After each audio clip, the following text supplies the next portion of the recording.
Jesus knows that one of his disciples has gone off to betray him.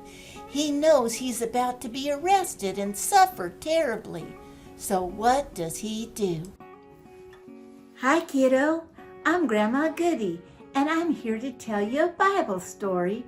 You'll notice that Grandma Goodie is wearing dark colors because the stories I'm about to tell you are the dark days of the Easter week. Jesus and his disciples, they had just had the Last Supper. Jesus headed up to the Mount of Olives, and there was a garden there that had trees in it, and that was olive trees, and they would often go there at night, and they would pray there.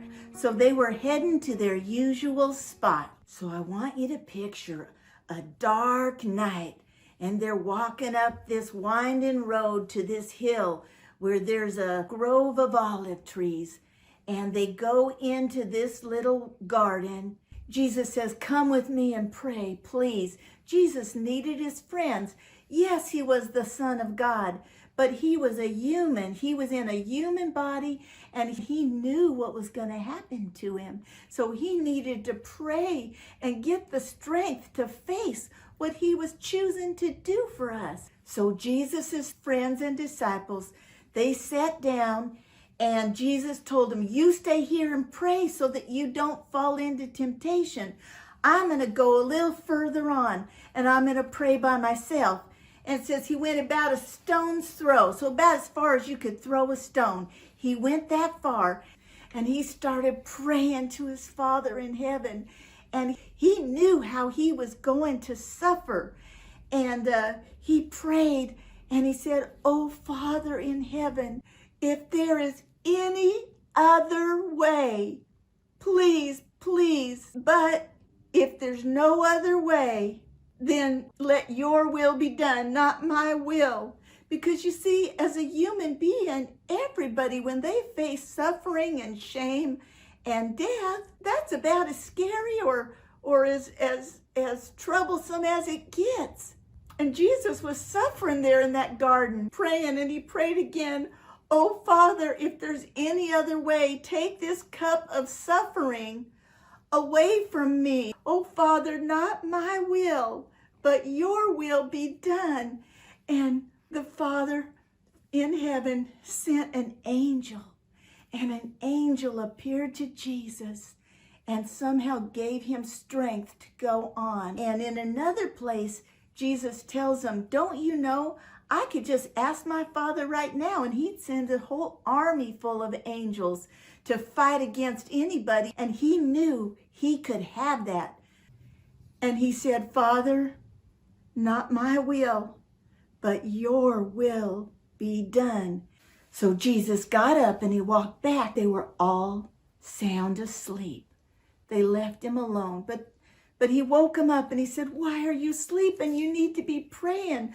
But they were so sad, and they had so much grief that they just couldn't stay awake. They just had to escape through sleep. And just then, Jesus looked down the road. And while they were still talking, coming up the road with torches, there was a big crowd. And as they got closer, who was leading them? Judas Iscariot, the one disciple Jesus said was going to betray him. And Jesus is standing there in the dark, and here comes Judas, walks right up to him, and he goes to kiss him, because Judas had told the chief priests and the people who wanted to arrest Jesus, "The one that I kiss, that's Jesus. That's who you are to arrest." And Jesus looked at him, and he loved him. And he said, "Judas, do you betray the Son of Man with a kiss?" Like, really? Now, Jesus' followers saw what was about to happen. And they said, "Hey, Jesus, we have swords. Should we fight? We'll fight to protect you, Jesus."